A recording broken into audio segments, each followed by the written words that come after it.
आज हम डिस्कस करेंगे कि क्या करंट परिस्थितियाँ जो बन रही हैं वर्ल्ड में, जो हर तरफ वॉर की सिचुएशन सी नज़र आ रही है, तो क्या हम एक वर्ल्ड वॉर 3 की तरफ बढ़ते नज़र आ रहे हैं। डिस्कशन पॉइंट ये है कि वर्ल्ड वॉर होता क्या है। अगर हम वर्ल्ड वॉर 1 और वर्ल्ड वॉर 2 की बात करें तो वर्ल्ड वॉर 1 और वर्ल्ड वॉर 2 में सिर्फ कुछ यूरोपियन नेशंस आपस में लड़ रहे थे, लेकिन उस समय उनके संसाधन इतने ज़्यादा फैले हुए थे डिफरेंट कॉन्टिनेंट्स में, जहाँ से कि वो उस कॉन्टिनेंट के लोगों को और उनके रिसोर्सेज को यूज़ करने में कामयाब हुए थे। और इसी तरह से देखा गया था कि जो युद्ध फैला था सिर्फ और सिर्फ रिसोर्सेज के लिए ही, लेकिन केवल और केवल यूरोपियन कंट्रीज़ के बीच में लड़ा जा रहा था। उसमें कई और देशों को उन्होंने इन्वॉल्व कर लिया था और लास्ट में जब अमेरिका की एंट्री हुई थी, जब उसको बंद किया गया था। लेकिन आज जब हम आप 80 साल बाद डिस्कस करते हैं कि क्या वर्ल्ड वॉर 3 की सिचुएशन हो सकती है, तो मेरा ऐसा मानना है ऐसा कुछ नहीं होने वाला, क्योंकि आज के बाद पुराने जैसे हथियार नहीं है। हमारे पास ऐसे ऐसे विध्वंसक हथियार हैं कि अगर सारा युद्ध एक तरफा हो गया और अगर हमारे न्यूक्लियर वेपन्स चलने शुरू हो गए तो बहुत ही ज़्यादा त्राही हो जाएगी। इसके अलावा जो पॉलिटिकल एलाइनेशन की बात करते हैं, तो पॉलिटिकल एनाइलेशन में यह है कि आज कोई भी देश अपने सेल्फ इंटरेस्ट पे ही लड़ना चाहेगा, किसी दूसरे के इंटरेस्ट पे वो अपने जवानों को और ना अपनी रिसोर्सेज को एक्सटेंड करता है। अगर आप देखें कि पिछले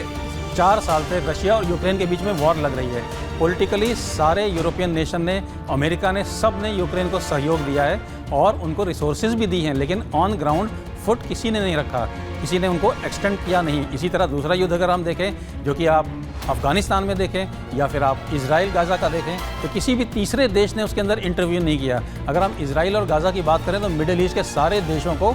ये बहुत ही ज़्यादा उनके चिंता का विषय होता है जब इजराइल का कोई युद्ध लड़ता है, लेकिन पहली बार ऐसा देखा गया है कि किसी भी मिडिल ईस्ट की कंट्री ने इसमें इन्वॉल्व होने की कोशिश नहीं करी। हाँ, कुछ ईरान की प्रॉक्सीज थी जिन्होंने इसमें पार्टिसिपेट किया, जैसा हौती, हिजबुल्ला या कोई और छुटपुट संगठन हो, लेकिन कोई देश ऐसा खुद सामने नहीं आया। तो वर्ल्ड वॉर 3 की संभावना मुझे बिल्कुल नज़र नहीं आती है। और जो अभी सिचुएशन चल रही है जिसके अंदर ईरान के ऊपर 2 तरफा अटैक हुआ है, ईरान एक बहुत बड़ा देश है, बड़ा मजबूत देश है, उनके पास बहुत अच्छे मिसाइल्स हैं, बहुत अच्छे हथियार हैं और उनके पास थोड़ा थोड़ा रशिया का और चाइना का भी सपोर्ट है, जहां से वो उनको रिसोर्सेज प्रोवाइड कर रहे हैं। लेकिन सिंस उनकी टॉप ब्रास यानी कि उनके पॉलिटिकल लीडर और उनके मिलिट्री लीडर को नष्ट कर दिया गया है, उनको मार दिया गया है, लेकिन इसके बावजूद भी वहाँ पे एक SOP लिखी गई थी जिसके अंदर डिस्कस किया गया था कि किस किस सिचुएशन में कौन कौन सी यूनिट किस तरह से रिएक्ट करेगी। तो अगर आज हम देखें, उनकी टॉप लीडर की नामौजूदगी में भी आज सारी की सारी ईरानियन सेना अपने अपने टारगेट पे फायर कर रही है और ना केवल फायर कर रही है, अपने दिए हुए ठिकानों को नष्ट करने में भी कामयाब हो रही है। लेकिन ये एक रीजनल वॉर ही रह के जाएगा। वो उकसा रहे हैं मिडिल ईस्ट कंट्री को, ओमान में अटैक किया है, UAE में किया है, सऊदी में किया है, जितने भी नेबरिंग कंट्री में अटैक कर रहे हैं ईरान, लेकिन उसके बावजूद भी कोई देश इस